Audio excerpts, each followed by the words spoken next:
Hajde da vidimo kakav je taj okean. Temperatura okeana negde 18 stepeni. Ja se probijam skroz desno, moram malo da se snađem. Ovdje se dogodila neka saobraćajna nesreća. Policija, hitna pomoć. Gledate serijal Pirineros. Tu sam, a ova tačka je Beograd. Sve je tu, sve je tako blizu. Zdravo, ja sam Čika Story. Sorry? Čika Story. Čika Story je urednik emisije. Danas krećem iz Lisabona ka Portu, usput vraćam u Nazare, mesto sa najvećim talasima na svetu, zatim u Aveiro, grad koji se naziva Portugalska Venecija. U Costa Novi, letovalištu sa prugastim kućama, provešću popodne na plaži, kupajući se u okeanu. Pričat ću i o portugalskim vinima, zašto su posebna i gde ih vredi probati.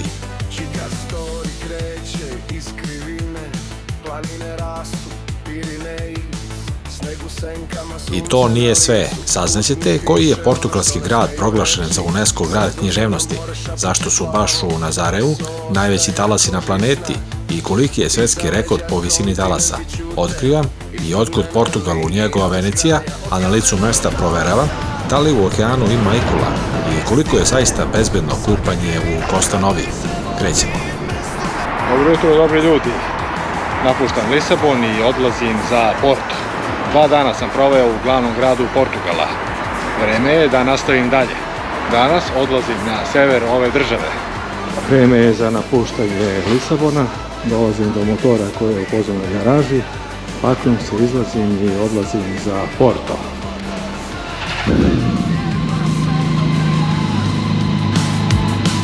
Pirineji ostaju u retrovizoru kao ožiljak što znači život. Španija gori, asfalt peva, svaki kilometar nosi razlog. Portugal tiho spušta brzinu, Lisabon klizi niz brdo lagano, a tamo gde kopno nestaje stoji tišina, jača od plana. Iz Lisabona izlazim autoputem A8, koji je pregledan i uglavnom bez gužve, što ovu rutu čini veoma prijatnom za vožnju, posebno na motoru, nudeći ne samo efikasnu vožnju, već i prozor u neke od najslikovitijih delova Portugala, koje ću vam predstaviti u ovom videu. Zato odgledajte epizodu do kraja. Relacija Lisabon-Porto prolazi kroz zapadnu regiju, koja je izuzetno bogata istorijom i prirodnim lepotama. Put je pravolinijski i dobro obeležen, tako da neću imati problema sa snalaženjem. Veći broj autoputa u Portugalu podležu naplati naknade za korištenje. Ovu deonicu ću platiti karticom na izlaznoj rampi. Udaljenost između Lisabona i Porta iznosi 320 km, od polaska sam prešao 30. Ne idem direktno jer usput vraćam na nekoliko zanimljivih lokacija. Nazare, Aveiro i Costa Nova produžavaju put za nekoliko desetina kilometara, ali upravo zbog tih skretanja ovo putovanje ima smisla. Postoji i alternativna ruta koja izbegava autoput i prati obalu. Ova opcija prolazi kroz manja mesta i gradove i pruža sasvim drugačiji doživljaj puta. 5,5 evra putarina za 66 km. Međutim, takva vožnja je znatno duža i zahteva više vremena u odnosu na autoput. Alternativna ruta se oslanja na kombinaciju lokalnih puteva poput N8 i N109 uz povremeno korištenje bržih deonica A8 i A17, tamo gde potpuno izbjegavanje autoputa nema smisla. Ovo je dobra opcija ako vam je cilj samo vožnja motora. Međutim, ja kako dosta vremena gubim snimajući usput za brži dolazak na krajnje odretište, danas koristim autoput koji je i dalje najpraktičniji izbor za mene. Od Lisabona do ovde vozio sam autoputem, nalazi se na benzinskoj stanici Monte Redondo. Sipao sam skoro 19 litara, 34 evra. Ovdje ću napraviti jednu kraću pauzu. Do sada sam prešao 155 km, do prvog narednog stajanja imam još 100 km. Klasična benzinska pumpa pored autoputa, ima sve što treba, benzin, kafa iz automata, grickalice, sendviči, toalet i malo hlada. Put od Lisabona do ovde je prilično lagan, dobra asfaltna podloga, pregledan autoput, ali dosadan. Uglavnom postoje 3 saobraćajne trake za kretanje u jednom smeru. Nema gužve. pored autoputa su uglavnom četinarske šume. Autoputevi kroz Portugal nisu besplatni, a boga mi nisu ni jeftini. Ovu deonicu vozio sam prosječnom brzinom 125 km na sat. Na ovoj pumpi ću provjeriti pritisak u gumama. 2.9 i prednja i zadnja.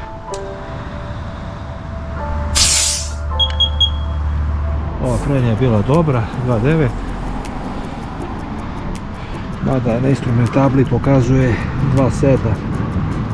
Ne znam kome više verovati. Idemo ovdje. I ova isto dobar, 2.9. Rezervoar je pun, pritisak u gumama je provjeren. Kupio sam flašicu vode, ovdje ću malo sesti i odmoriti. I poneo sam jednu mandarinu. Pauza je gotova. Nekih 20 minuta sam bio ovdje. Nastavljam lagano. Temperatura je prijatna za vožnju. 23 stepena. Prolazim kroz zapadni region Portugala, koji obiluje bogatom istorijom, manjim gradovima i brojnim ribarskim mestima. Atlantski uticaj se vidi u pejzažu. Nedaleko od autoputa nalazi se srednjovjekovni gradić Óbidos. Dok vozim ka Aveiru, sa leve strane ukazuje mi se prelepa tvrđava na brdu iznad ovog grada, koji se smatra jednim od najučuvanijih srednjovjekovnih mesta u Europi. Ovaj grad je bio tradicionalni venčani poklon portugalskih kraljeva svojim kraljicama, poznat kao Vila das Rainhas, odnosno grad kraljica. Danas je poznat i kao grad knjiga, to jest UNESCO grad književnosti, jer su stare crkve i pijace pretvorene u knjižare. Prvo, veće skretanje pravim ka mestu Nazare, koje je poznato širom sveta po džinovskim talasima koji se formiraju ispred plaže Praia do Norte. Ovo mesto drži svjetski rekord za najveći ikad surfovan talas, preko 25 metara. Predjeli oko Nazarea su dramatični, sa visokim liticama i divljim atlantskim plažama. Fenomen džinovskih talasa u Nazareu na lokaciji Praia do Norte nije slučajnost, već je rezultat retkog geološkog fenomena koji se krije ispod površine okeana. Evo glavnih razloga. Prvi je podvodni kanjon Nazare, najveći podvodni kanjon u Europi. Zamislite ogromnu provaliju koja dostiže 5000 metara duboko u okeanu i završava se tik ispred obale Nazarea. Dok se talasi u ostatku okeana usporavaju, jer dotiču dno kako se približavaju obali, talasi iznad kanjona putuju ogromnom brzinom, jer je voda ispod njih ekstremno duboka. Efekat levka i sudar talasa nastaje kada talas koji brzo putuje kroz duboki kanjon stigne do obale i naglo se saplete o plitko dno, a istovremeno postoji talas koji putuje po plićem delu, pored kanjona. Rezultat je, dva talasa se sudaraju i spajaju u jedan, čime se njihova visina duplira ili triplira. Voda koja se odbija od obale i litice, na kojoj se nalazi svetionik, vraća se nazad u okean i udara u dolazeće talase, dodatno ih podižući u visinu. Najbolje vreme da se vidi ovaj spektakl je od novembra do februara, kada atlantske oluje pokriću ove vodene monstrume. Nazare je svetska prestolnica Big Wave surfinga. Najpoznatije takmičenje se održava na plaži Praia do Norte. Ovde najbolji profesionalci na svetu, poput Gareta McNamare, surfuju na talasima koji dostižu i preko 25 metara. Postao je svetski rekorder 2011. godine kada je upravo ovde zajahao talas visok 23 metara i 80 centimetara. Kasnije je tvrdio da je zajahao i talas od 30 metara, ali taj rezultat nije zvanično ratifikovan od strane svih organizacija. Pored okeana, on je prvi surfer koji je surfovao na talasima nastalim odlamanjem glečera na Aljasci. Praia do Norte je opasna za amatere. Nazare nudi prostore i za rekreativce. Glavna gradska plaža, Praia da Nazare, je znatno pitomija i pogodna za surfere svih nivoa, gde postoje i lokalne škole surfa. Tokom letnjih meseci talasi su generalno manji i dostupniji širem krugu ljudi.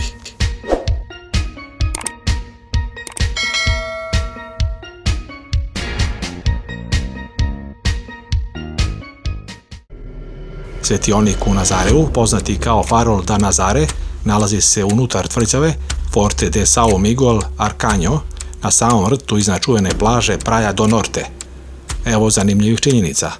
Tvrđava u kojoj se svetionik nalazi izgrađena je još 1577. godine kako bi branila grad od gusara, to jest Alžiraca, Marokanaca i Holanđana. Početkom 19. veka tvrđavu su nakratko zauzele Napoleonove trupe tokom invazije na Portugal. Unutrašnjost danas služi kao muzej gdje možete vidjeti kolekciju tasaka koje su donirali svetski rekorderi poput onih koje su pukle pod cjelinom ogromnih talasa. U okviru objekta postoji centar koji objašnjava fenomen Nazare kanjona.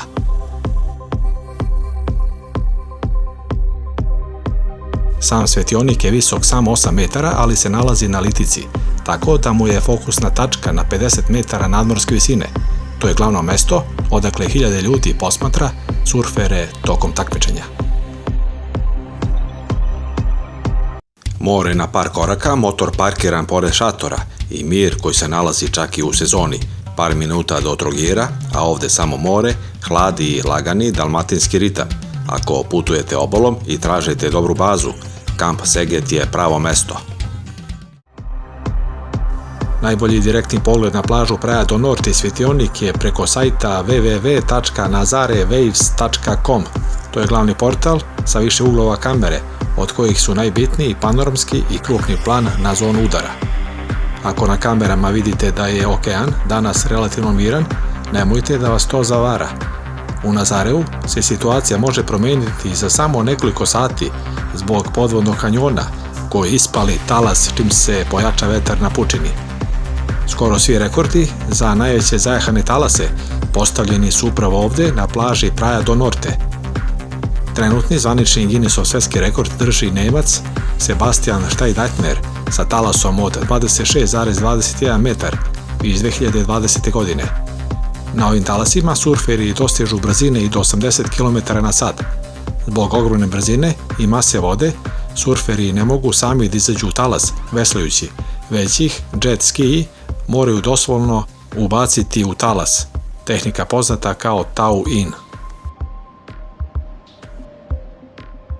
Nazare je podeljen na dva dela, Praia, odnosno donji deo uz obalu, i Sitio, to jest gornji deo na litici, visoko je 110 metara, do koje možete doći pežice ili uspinjačom, koja radi čak od 1889. godine.